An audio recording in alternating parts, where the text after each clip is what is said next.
Hi, Monica here, Indie Entertainment News. We are here in Los Angeles, California for the Dances with Films Film Festival with our special guests and also director, documentarian, and USC professor, is that correct? That's right.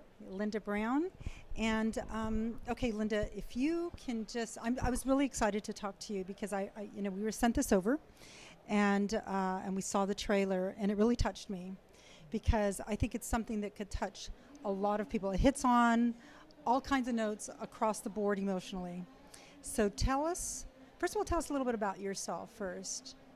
Tell us, and then bring this up here. It's filmmaker. Yes, because you're normally behind this camera. I am normally I behind know, the now camera. you're in front. So. And it's safer for me behind the camera. I feel more comfortable there. Yeah. Well, I started out making documentaries. I went to graduate school on the East Coast, Temple University. And then I moved to LA and I went to the American Film Institute to study cinematography. And then spent many years working in the film industry, working my way up as a camera assistant and then till eventually to cinematographer. All the while. That's right out of school, Linda? Did you do that right out of school, or were you in school still, like interning and this kind of thing? Well, when I was in school, I was devoted totally to going to film school because you don't have time to do anything else. It was when I finally left the American Film Institute, then I started working in the industry. And the American Film Industry, Film Institute, where is that at? Is that back in New York? Is that No, that's here in LA. Was it in LA? Okay, Yeah, okay. For some reason I thought it was... Los area. Okay. And so then what happened was during that entire time, I was, as many people in the film industry become waiters and waitresses, I was teaching part-time. And there was at one point in my life where I was teaching part-time at AFI, USC, UCLA. There was one other school in there, and I was shooting at the same time. And I just was getting really scattered. And right around that time, USC approached me and said, we have a full-time position opening up, and we would like you to apply. And I said no. You said no? I said no. Why? I said Why no. would you say no? Because there's a thing in the industry where if you're not really available to shoot all the time, the word on the street is you're not available at all. And so I knew that if I committed to the teaching job, I would not be available when a lot of shooting jobs were going to happen. And you were pretty much a cinematographer at that point, correct? Exclusively. And so I had to make a big decision of, okay, will I be dedicating my life to teaching and shooting whenever I could get some jobs, or will I continue to work in the industry? And then I made the decision to teach. And for me, it was a really good decision because the school's been very supportive. They want the faculty to continue to stay current. So what I've done is I've shot films for faculty at the school who are directors. I worked on their features during the summer, so we would get together as a crew and I continued to shoot. But then with this project, this was a labor of love kind of thing that came along, and I committed myself to this documentary. So the documentary is called "You See Me." Mm-hmm. Tell me about the title. Tell us about the title first. The title, because it's simple, but yet it's not. Exactly. I struggled with the title. People don't realize that titles are. You filmmakers really struggle with title, right. Title of a film. Right. So. And especially in documentary because you're finding the story in the footage. You're crafting the story in the footage. And it sometimes evolves over time and it changes. Yes. Right. So what happened was I would sit down with my crew and we would go through lists and lists and lists of titles, and I thought, someone once said to me, when you get the right title, you'll know. Because I kept eliminating, and is this it? It doesn't really.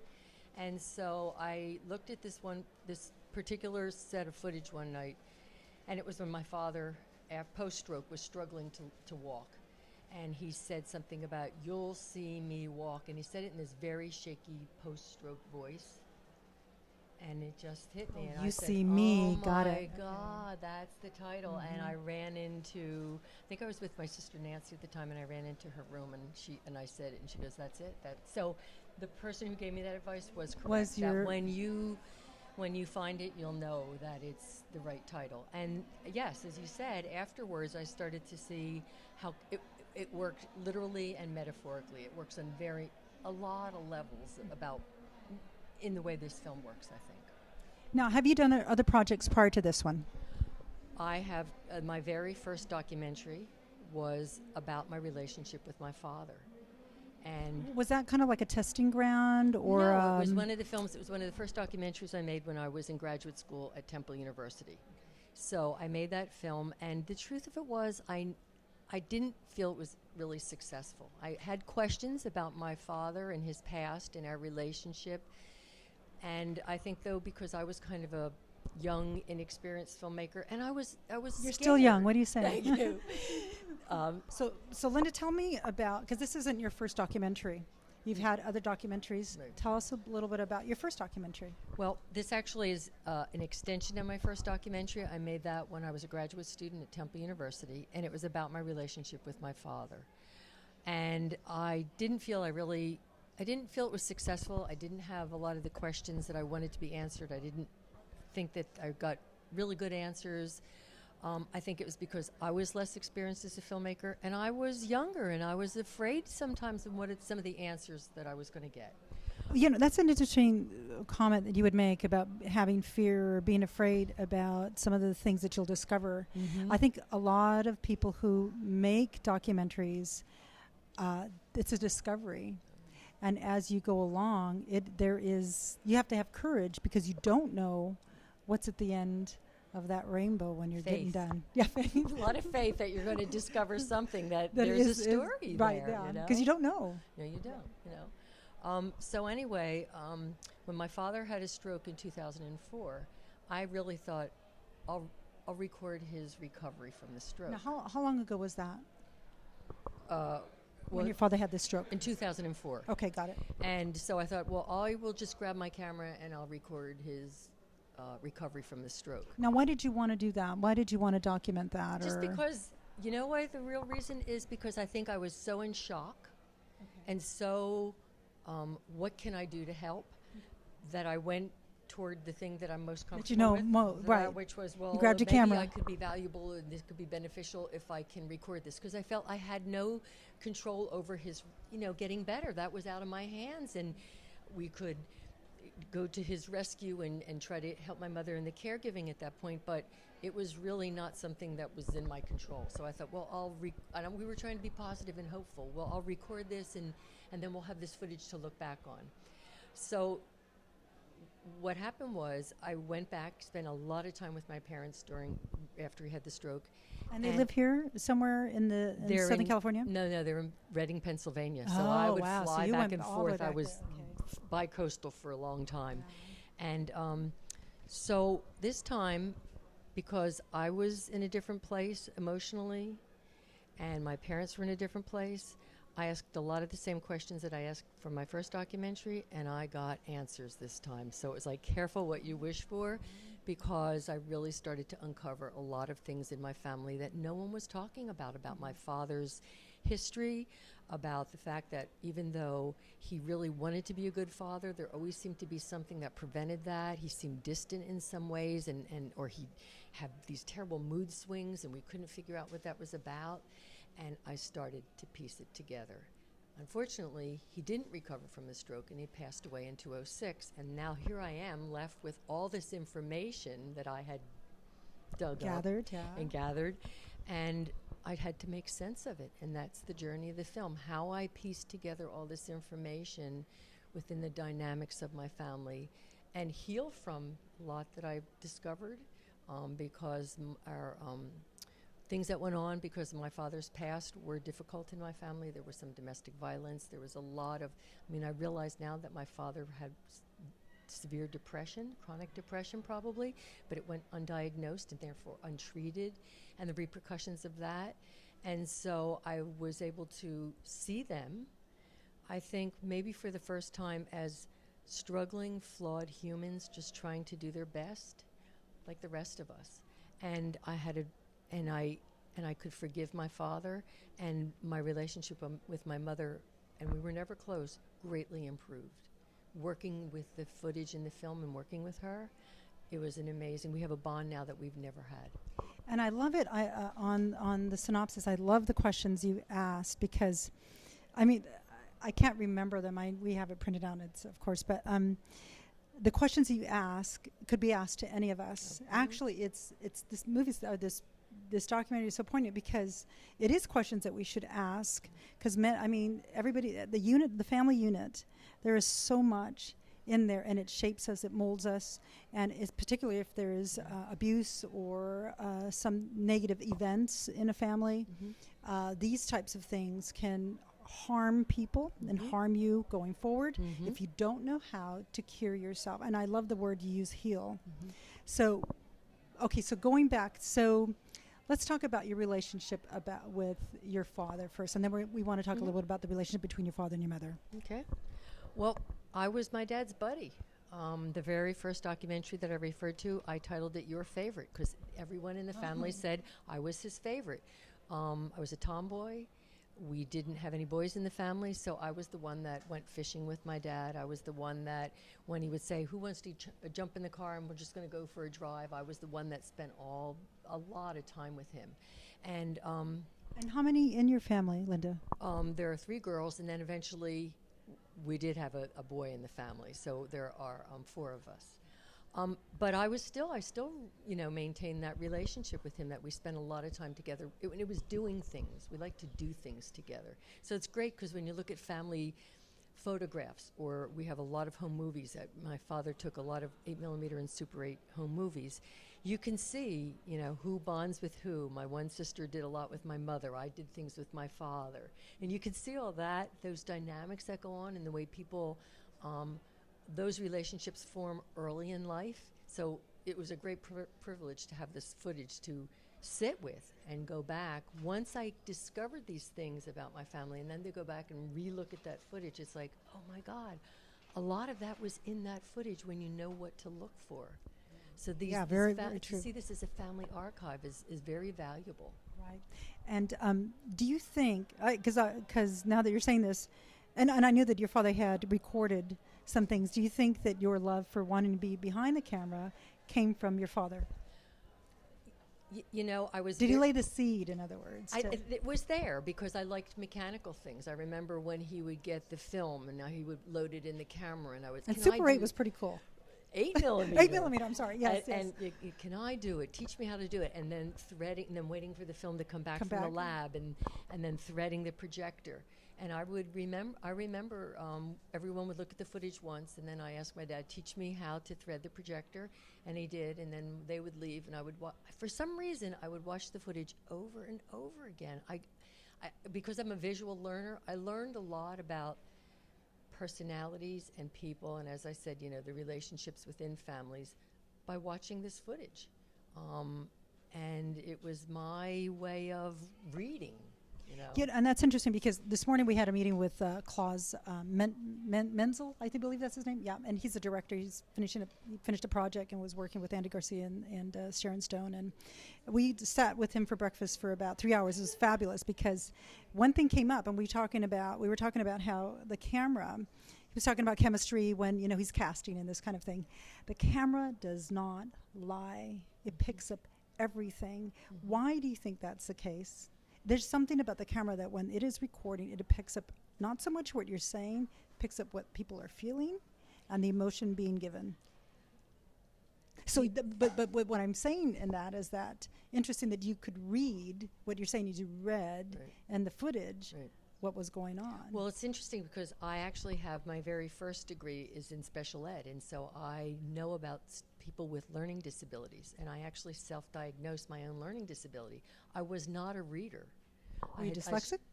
Yeah, and hyperactive. The two of them go together. I was like, I couldn't sit still, so I think the two of them very often go together.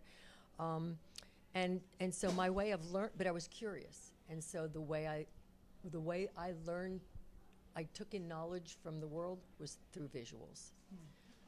And now I see it as people are just along a continuum, and that was my strong modality. So unfortunately, because I went to Catholic schools, and it was all about sitting still and being disciplined. Oh, I understand I had a tough time in school. I wasn't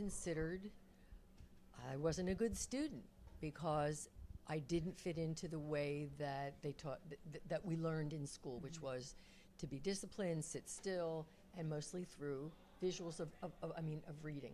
And because I wasn't a reader, I was a late reader. I was labeled as stupid. It's like I was not, and so I thought of myself that way for a long time. And here you are, you teach at And USC, people so would say you to know, me, there you how go. did you end up being a professor at USC? And it's like, because I went toward my strengths. I found my strength, and I went toward that, and I realized that's the way I learn. So so the film You See Me is a documentary again about your father and some discovery along the way. Let's talk a little bit about that, because on some of the clips, it's like it's striking, some of the things that are said, and it draws you in. So tell us a little bit about. Well, there were two things going on. First of all, after my father had the stroke, I was trying to sort through how much he was abusive. He was verbally abusive, and I kept thinking, how much of this is. Did you realize that when you were little, or is that something you just kind of lived with, and you didn't really know the difference? Because he was just, we saw him as a disciplinarian. He was tough. It was his generation. They didn't talk about emotions. They were the strict ones in the family, and so that was the norm when I was growing up. I looked at my friends, and their families were kind of the same way. So I didn't think I saw it as all that odd. Once I grew up and I became an adult, I started to compare myself to other people and say, wait a minute, this is not the way everybody grows up. Right. And so I do believe that that while I was going through this process, I was trying to sort through how much is my dad that I kind of am not used to anymore, that he is verbally abusive, how much of it is because of the stroke. And I tried to sort all that through, and then I think what started to happen is he started to deteriorate. His body started to deteriorate. And I think because of all the medication he was on, there also was some dementia going on and other issues. So it was hard to sort through. I truly believe that a lot of the fears and unconscious baggage that he was carrying with him his whole life, when he was young and vibrant, that he could keep that undercover. And I think as he got older, a lot of those fears, that he was unlovable, that he wasn't good enough, I think what started to happen is they started to surface, and as he got weaker physically and emotionally, he was no longer able to suppress the balance. They surfaced. And so I think he carried them with him always. But he suppressed them, and you knew how to control it. That's interesting. Exactly. Yeah, and I think there's so many people. I mean, I've in interviewing, meeting people and things like that, and we have friends, and this kind of thing. But you really, there's a lot of people that have a lot of generational baggage. Yes, of course. And if you're not aware, if you don't want to heal, you're going to carry that into other generations. So I think, that's something to think about. So something that you've picked up and maybe. I like the line that you said in the description. How do you bury those, or lay to rest those who have perhaps hurt you? It's a journey, and I made a joke one time. I said it's like this is the longest commercial for therapy, because I think if we don't start talking about these things, there are a lot of topics that are taboo to talk about. Mental illness, we're starting finally to start thinking about the stigma associated with that, and saying, there's much more mental illness that are in families. I mean, the statistics now are that 1 in 4 people will either have it in their family or be touched by it by someone within their family. Those are pretty high. staggering That's statistics, high. And I think, people are saying maybe it's the new AIDS, where you have to get rid of the stigma. We have to start being honest and start talking about it, just so that people don't feel like, well, it's just my family, and there's shame. Once we get rid of the shame and the stigma associated with it, we can start to talk freely and say, oh, I'm not alone in this. Oh, yes, there was some of that in my family. That's when the healing can begin. When I stop feeling isolated, like, oh, is it just my family that this goes on? Or are there many more families that these kinds of conversations are frowned upon? I think there's a lot for us to discuss in this. And at what age did you figure that out? I think since my first film, and I failed at that, I think it was something I knew I would always come back to, but I just put it away. Like, I still will always I'm going to come back to these questions. And then life comes in, and you have jobs, and you have this, and you have that. But I did see the time when my dad had the stroke as, this might be the opportunity. He's getting older. You're getting older. We have to start, if we're going to have this conversation, it has to be now. So that was kind of the impetus to go back and revisit something that I think I always wanted to really look at, to really see it, you know. Yeah, and to face it, maybe. And to face it, and it's painful to face it. Yeah, I saw. I think it was your brother or sister. I think there was something that where they were saying on record, and it was interesting about. I remember this, or I don't remember this. Well, that was. I mean, we got bits and pieces of it. So it was interesting because there's certain things that when I show the film, people relate to. As soon as you talk about family dynamics and family relationships, they go, "I get it." And then that's all. You don't have to say anymore. It's filled with a lot of tension and drama and emotion. Yeah, know? It seems really tense in some of those clips that we're, it's on our site, and it's like, wow, there's a lot behind that. And then the other thing is that people relate to is, isn't it interesting how we all grow up in the same family and yet we walk away with different memories and perceptions. And so I hear people often say, just like in your family, my one brother doesn't remember any of this, or my one sister does. And you start to wonder, do we grow up in the same household? Because, right. We obviously lived we were in the same house, but we experienced those things very differently. And so that's a good question, because at that point, do you say, is it perception? Is it personality?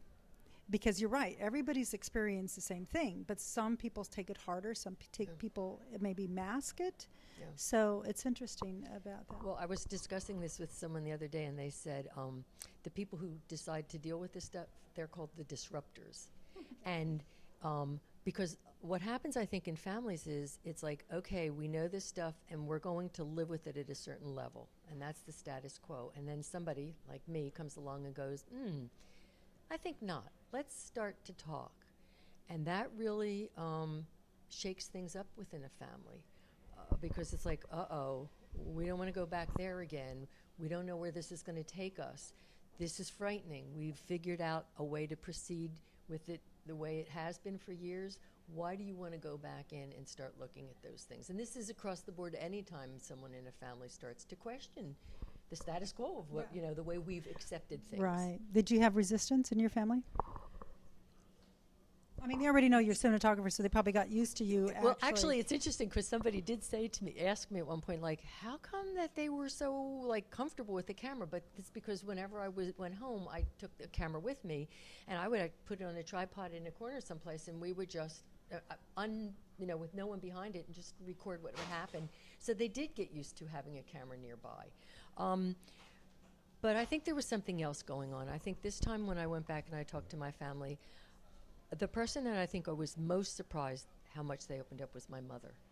Yeah, tell us a little bit about your mom, because she seemed to take the brunt of it. Is that correct, from what I can gather? Yeah, I mean, I think that when I was younger and I was making your favorite, my whole thing with my mom was, why don't you just leave Dad? I mean, I was a big feminist and I had nothing to lose. I think there's a lot of people that feel that way. Leave Dad. Like, why are we putting up with this? And she gave the same answers to me at that point that she gave to me this time. I heard them differently. Okay, so what did she say? She said to me, where was I going to go? I had no job, I had no income, and I had 4 kids. How was I going to survive with the 4 kids? And I said something to her about, well, what about your family? And her answer was, this went on with my sisters also and their husbands. And when I was younger, I didn't hear. Everything was black and white. You leave, you stay. This time around, I thought her answer is very reasoned. She did think through it. She just didn't have many options. And so I saw her answer is much more nuanced and gray. It fell in the gray area, and it's much more complicated. I changed in how I heard it, I think. That's interesting. Yeah, because you're older, experienced more life, and of course, these types of things. Well, Gosh, Linda, you know, best of all, you just had the screening, and what was the reaction of the audience? Actually, it's screening Oh, is it coming screening? up Oh, is coming it? this Okay. Friday, June 5th at Okay. 2:45 in Okay. the afternoon. So Okay. we'll see. That was someone else had a screening earlier, Right. so And yeah. we'll see. So that's this Friday. Okay, I'm again, it's Friday. scared. Tell the audience, when is it again? It will be Friday, June 5th at 2:45 in the afternoon. Yeah, here at the Chinese Theater. Here at the Chinese Theater, it Dances with Films. Yeah. So you what do you think? What do you think people are going to say when this is all over? Well, I've had some test screenings. Okay, yeah. So what I are the kind of test had to screenings? say, people go, they have it, there's a certain look that they go, I get it. Do you think people are afraid? I mean, is it bringing up emotion in other people, like my family? You know what I Yeah, mean? Kind what of like resonating, because in thinking the- about bringing in them back to that point. In about the family. test screenings, what has happened is I've shared it with people, and what will happen is I get this kind of nod in the beginning, you know, as I said earlier, like, oh, the family thing. And then people will privately come back to me afterwards, and they'll say, you know, I've been thinking about this film, and I keep thinking about my family. And so there's this relationship, either the lack of love that they felt in their family, or that there was love, but there were things that got in the way, or that their family, I mean, all families have scars.